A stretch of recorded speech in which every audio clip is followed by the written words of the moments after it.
Thank you for joining us today on the inaugural episode of Regulatory Ramblings. I'm Majcher Shamdasani, and hopefully this won't be the last episode. You're in for quite a treat today in that our guest is Bill Majcher, and he was a Royal Canadian Mounted Police Inspector for 22 years. He currently lives in Hong Kong with his wife and 2 daughters. Bill was an undercover operative for the bulk of that time with the Mounties, and during the course of his life, he learned a great deal about money laundering, organized crime, and where regulation and policy fall short. He's done myriad things in his life, and it's a life that, quite frankly, reads like a Hollywood screenplay, may one day yet become one. He's been a bond trader, an investment banker, and is currently in the consulting business. And with that, I will turn to you, Bill. You're from Canada. What's your home province? Well, I was a military kid, Right. so I was born in Nova Scotia, but then lived on bases in Alberta and Germany. But for my formative years, I grew up in Nova Scotia. Was there an extended tradition in your family of military service? No, I think it was more coming from poor family backgrounds. My father was a first generation immigrant to Canada, like many. His family came from, Eastern Europe, and so a chance to get off the farm was to join the Air Force, and so he did 38 years in the military. Had a good career. I think he was better than he had ever thought he would have, but along the way, we got to enjoy a very typical Canadian military lifestyle. You have to remember, certainly when I was born, it was within 20 years of when the Second World War ended. So there was still a lot of issues, and then the Cold War. So I grew up in that sort of backdrop, that environment. My father was for 13 years, was one of Canada's NATO representatives in the area that he specialized in. So, being geopolitically aware was something that my father instilled in all of us kids. Education was a big thing that he pushed. And but for me, I wanted to have a different life, so I didn't join the military. Here you are. But this might be a presumption on my part, but did he instill a sense of service in you that caused you to go into law enforcement on some level, perhaps? No, in fact, it was a funny way. I as a young lad, I just wanted some adventure and wanted to have some excitement in my life, and so I always thought about the Mounties, more than the military. And in fact, when I was working in London as a bond trader, yeah, after university, and thinking, I'm going down this road. My father was a commander in the Navy, and here I was making more money in 1 year than he made after 30 plus years. And then I phoned home and said, hey, guess what? I'm going to come back to Canada. I had applied for the Mounties when I was in university. And they said, hey, hiring freezes are over. You've been selected for a troop, and we'll see you soon. And so my father actually tried to talk me out of it. He wasn't a big advocate of me joining the police. Again, being an immigrant, and certainly out in the prairies, he thought the RCMP was a rather WASP organization. He was Polish Catholic. Didn't feel that, he felt the sense that if you're, Polish Catholic, you may not have advanced as far. So he would discourage me, quite frankly. But then once I made the decision to go in, I always remember something very powerful that he told me. In Canada, when you join the Mounties, everybody's trained in one place, Regina. It's a paramilitary environment. You train with a troop of 32 people. You're all in the same dorm. It's a barracks.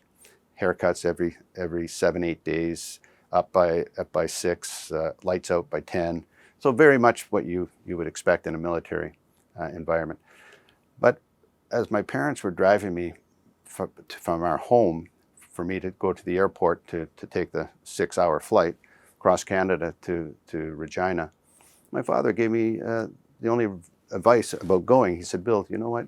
You've made the decision to join the Mounties. It's a public service. My advice to you is you're going to know times when you're going to be tired.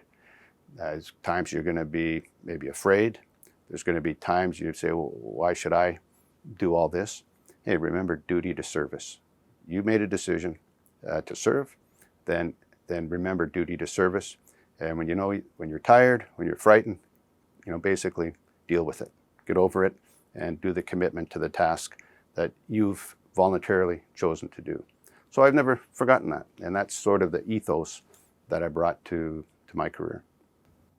Now, your time in London, did that, the financial knowledge you gained, aid you when you were working as a covert operative, engaged in money laundering, but also playing the capital markets for your clients, or your clients at the time? Did that knowledge help you? Certainly most cops don't have a financial services background. So, yeah, no, there's no question. It was a foundation for me that has really driven so much of my career. And for me, when I came back, joined the Mounties, even the Mounties said to me, Bill, we don't typically get people with your education and from where you're coming from would come back and join the police. Usually the other way around. Yeah. And then early in my service, I went into the Undercover program. And again, part of it is, Bill, not only do we not get guys with your background generally come into policing, we certainly don't get them coming into the Undercover program, especially at that point in time, because the Undercover program, it was more focused on the grittier side. It was drugs, it was murders, it was, the violent sort of getting underbelly. And so along comes me, who's fairly Pollyanna, actually, when you consider my background, and they said, listen, you passed the selection for the course. And they told me when I finished the course, at the beginning, they didn't think I was going to pass it. And by the end of the course, they said you were probably our top candidate, who passed the course. Because it's really a course in following instructions, a course in following directions. When they tell you what to do, you do it. And lots of reasons why it's that way. But very quickly, my first undercover project was buying heroin and cocaine in Vancouver. And it was a 4-month project. And I was thinner then, even, so I ended up doing, at that time, for that kind of project, a record number of heroin and cocaine buys, and had to simulate shooting up heroin with bad guys around me. So it's a sink or swim experience. Either you flounder or you don't. And that's part of the process. Before we put you into more intense operations and where more money and more risk involved, let's see if you can, carry the water, as it were. So at that point, I was asked, what do you know about futures and options? And I said, well, I don't know anything about futures and options. I was a bond trader, but I was just flying by the seat of my pants, really. And they said, well, how would you like to go work for the FBI down in Chicago at the Chicago Board of Trade? And then we'd like to bring you back to Canada because we believe there's a lot of criminality going on in our futures markets, in our commodity pricing markets, which is primarily out of Winnipeg. So I went down to Chicago. Because of third-party liability, I had to write all my CFTC exams. I had to write the Canadian Securities exams on futures and options trading. I spent time down in Chicago on the Board of Trade in the soybean meal pits and the soybean oil pits, observing lots, learning lots. Especially back then, before it was. Yeah, that was the open outcry system. Yeah. Everything open outcry, and then came back and spent several years with the, being a trader. So I was a trader and a broker, actually. And the irony is that project never became public, but there's a reason why that project never became public. The bosses figured that I was probably going to do illicit or illegal acts with about 15% of the members of the exchange. I had a wire. I was wired up the entire time. We had wiretaps on the trading floor and a lot of the offices of the people who we gathered evidence on and in conversations with me. induce that, or we deduce that they're involved in criminal activity. The reality is if they had have charged one, they'd have to charge everybody. And I did illegal acts with about 85% of the members of that exchange. So if we had have, again, charged them all overnight, it would have ended Canada's ability to have independent pricing mechanism for all our commodities, physical commodities. So that was something that the government said, no, that can't happen. So invariably what happened is, funny enough, the RCMP, who was running that investigation, he became the president of the exchange. And so it's just quietly, Canadian way, let's just quietly clean house. Let's put in people that have maybe they don't know the ins and outs of trading, but they certainly have the probity to do it. And that was very helpful because my covert identity was still intact. So I had federally incorporated companies that operated for years. I'd paid taxes. My high school records, my university records were all changed. Pre-internet made it a little easier. So that identity was intact. And so I got asked before that ended, how would you like to keep working for the Americans? And this time we've identified one of the main money launderers for the Medellin cartel operating outside of Colombia. He's doing a lot of his money laundering through commodity transactions. And commodities in grains, we know that he's buying a lot of grains from Canada and the US, shipping it down into, Cartagena and Buenaventura. And cocaine bill, money, commodities.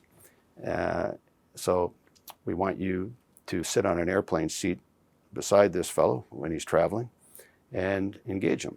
And that was another 4-year journey, covert journey, of getting to the point with the cartel where I was asked to be basically their agent to make all their legitimate investments. And so that ran for a number of years, and I learned a lot. And just like you see these free trade agreements, this fellow he sent me a 50-pound bag of sesame seeds one time to my covert office. And he said, can you go to McDonald's and Burger King and offer them 20% under the latest invoice price, because we'd like to supply all these sesame seeds. And the cartel, back in that time, which was the early 1990s, what you see today in Mexico, that was when it was just starting.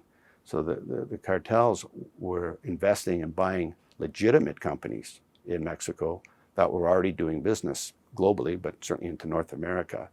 They saw that the North America Free Trade Agreement, NAFTA, was signed, and it was going to create this giant trading bloc, Mexico, United States, Canada. And the thing about it is the Colombians are saying, go check out this trucking company, this warehousing company, this logistics company. We'd like to maybe buy them.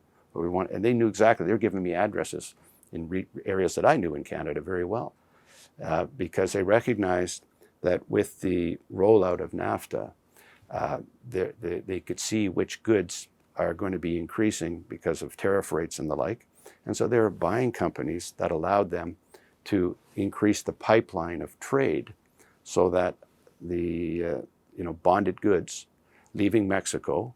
So let's just use a simple example, a truckload of tomatoes, and it's going to be shipped to Canada. People have to eat. Well, within that shipment, there's going to be a bunch of cocaine, and with the volume of trade. So that the bonded seal is on everything. Up it goes into the US, driving up to Canada with all its tomatoes. Along the way, they're sophisticated enough, they break the seal, dump out the cocaine, reseal it, and the goods keep going back up to Canada. Get to Canada, sell your tomatoes just like normal. When the goods come back or the truck comes back, maybe they have weapons in it, or the cash, different ways. The cash and the drugs will never be in the same transaction in that sense. And so these are the sort of things that happen. So when you say, was my time in London beneficial? It was, because I had that experience. And then learning the language of finance. The language of finance, looking at the nature of the trader, the nature of the opportunity. And that's the one thing that, after 38 years of professional life, I like to ask audiences, when I speak to them, I said, listen, what do you think? Give me one word that you think best identifies the difference between an honest person and a dishonest person. And for me, that word is opportunity.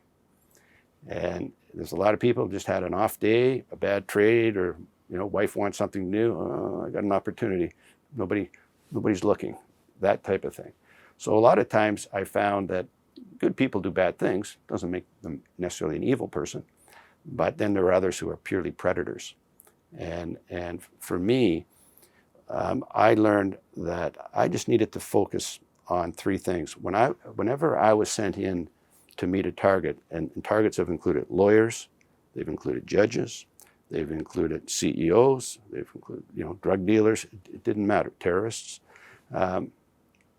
I just focused on one of three things: greed, power, or ego. Which of those needs or desires did I need to facilitate for my target so that he would have an interest in me? One thing you have to understand about Undercover, again, I used to teach on the courses, and I would ask the class, well, what does Undercover mean to you? People would always give the same sort of answers. Well, it means using guile or subterfuge to gather evidence or intelligence. Yes, that's all essentially true. But really, Undercover is nothing more or less than relationship building. If you can't establish a relationship with your target, if he doesn't like you, it doesn't matter how gifted you think you are, he's not going to deal with you.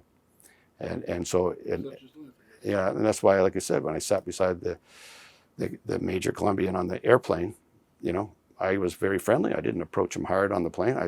I let him watch me do my charts, and because I knew he laundered money through commodity transactions, so I got his curiosity. He's the one who made the first comment, and then I just used that to start the conversation. And Undercover is an illusion. There's no such thing as a magic, really, in this world. Everything's an illusion. And me using the power of the state, as long as I can articulate clearly what I'm going to do for you, Mr. Bad Guy, it's not your business to know how I do it. It's your business that I get a result. But the power of the state allows me to do many things that shortcut 20 steps that a legitimately bad guy would have to take. I just say, hey, I need the money over here.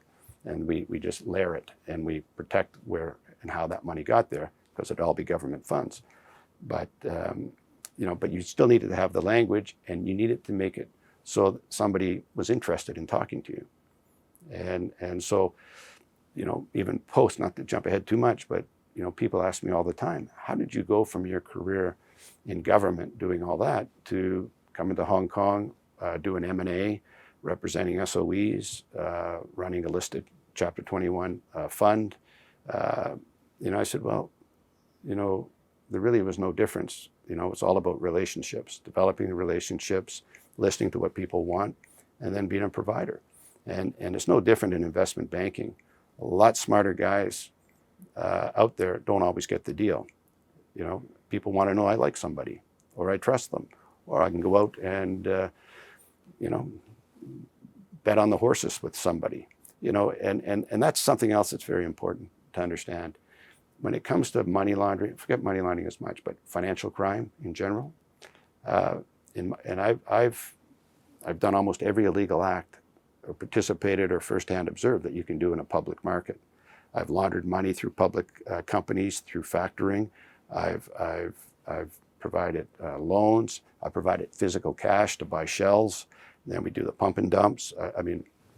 None of it is unique, really. But the thing about all of it, and especially in a regulated market, it doesn't take place. The specific act may take place in the market, but 95% of the genesis of the discussion of what we're going to do and how we're going to do it takes place in a bar, takes place on a golf course. And that was 100% my experience. And a few years back, the global head of risk for one of the big 5 global banks said to me, Bill, my biggest fear, what keeps me awake at night, is wondering what my traders are doing. He says, do you have any solutions for that? I said, sure, just tell me where they drink. Because again, you're engaging with them at a personal level, and then you're dropping the hints that you're sort of fungible in terms of your morals. And let's be honest, the what drives regulated financial markets, by those who are traders or bankers, they only care about one thing. They don't care about saving 500 jobs in Akron, Ohio, in some tire plant if they're not going to get a bonus. All they care about is how much money am I making? What's the size of my bonus? That's the only true metric that drives people. And if you're not making money in the bank, why does the bank want you? They don't. Everything is geared about getting a return on equity and making money. So typically, like I said before, I used to focus on the triggers that I needed to appeal to, and it was in terms of a criminal mind, greed, power, or ego. Typically, it was always greed or ego, and there's nothing in my life today that tells me anything different. I see it every day. Yeah, I would have thought the complexities of leading a double life and keeping things compartmentalized and not letting one life slip into the other. And, there was a movie starring Lawrence Fishburne from, I think, some point in the 90s, where the lines between the two started to blur. I don't know if that ever happened to you. And was your identity did it ever come close to being compromised? My identity, only once I was working in another city, and some guys that I knew from the Mounties, just by pure happenstance, because they went there to see a big football game. And I was in a sports bar with a target, and they come in and hey, Bill, what are you doing here? And my undercover name was Bill McDonald. My real name's Bill Majcher. Bill's a very common first name, so it's easy to use. Just for that reason, McDonald, same initials, right? Bill Majcher, BM. But I signed everything WRM. William Richard McDonald was my covert name. William Robert Majcher is my real name. So for those sort of ease of things, when you're haphazardly or might be drinking too much, same signature all the time. But I went by Bill McDonald, and so these guys hey, Bill, what are you doing here? And I had to kind of give them the look. Hey, and they clued in. One guy came out of the undercover program, and it dawned on him, hey, you're probably here working. And so he goes to the bathroom. He followed me into the bathroom, and another Mountie, and he said, hey, I'm sorry. I said, yeah, don't worry about it. So I go out, and then the target said, Bill, who are those guys? They pick up on this stuff. I said, who are those guys? I said, actually, I met them in a bar a bit earlier before I came here. They were just in a bar, I was just shooting the breeze with them, and just left it at that. But I had another time where I had my hand raised, and I was doing something, and those were the days.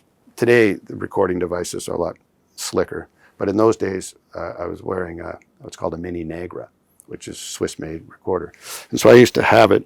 Our tailors built a pocket underneath the underarm where I'd have it inside the jacket, and then up to the lapel they had this threaded inside the lapel where the recorder is, and I always had in my pocket these little mints because I could turn the on and off switch, because the recorder had only worked for 2 hours, so you didn't want the whole thing live the whole time. So somebody's saying something, and I once had my hand raised, and the guy whack hits me and clunk, right?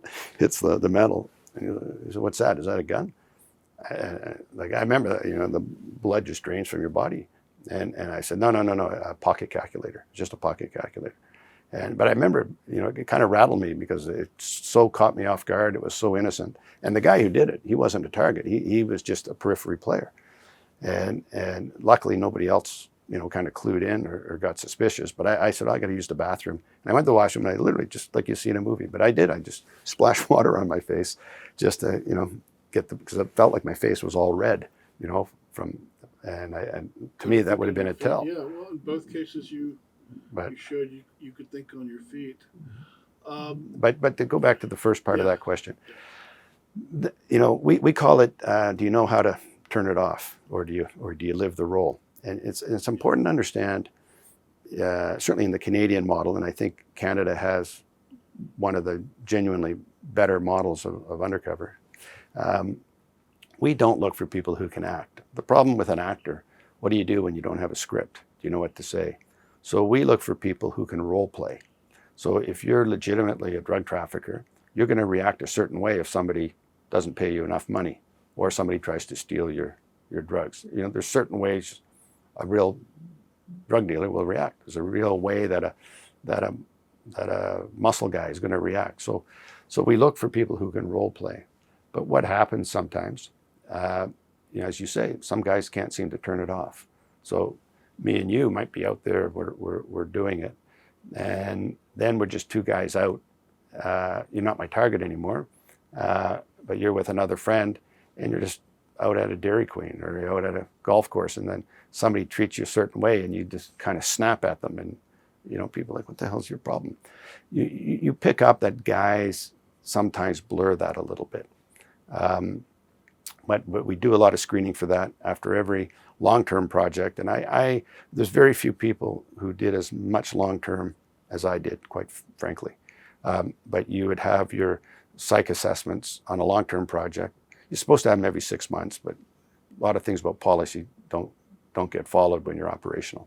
Yeah. But you go for the assessment, and I remember saying to the psychologist, the 4 psychologists, I said, no offense, but I understand why we're doing this. But I said, I kind of know the game here, and I know how to keep things in check.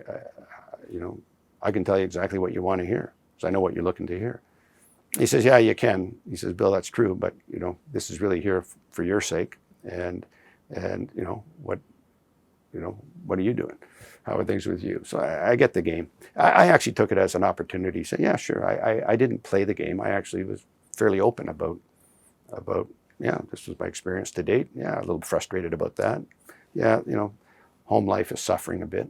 And I again, another thing I used to say on the course when I teach guys, I said, okay, how many of you want to do long-term undercover? So all the hands go up because they have to, or they wouldn't be allowed on the course. Yeah. So that's a screening question too. But I said, how many of you want to do long-term undercover? So then I say, okay, how many of you are married or in a good relationship that you really like? About half the hands go up. And I said, listen, the two really aren't that compatible. You need to really think long and hard if you want to have this career, really have this career, but you really like the relationship you have.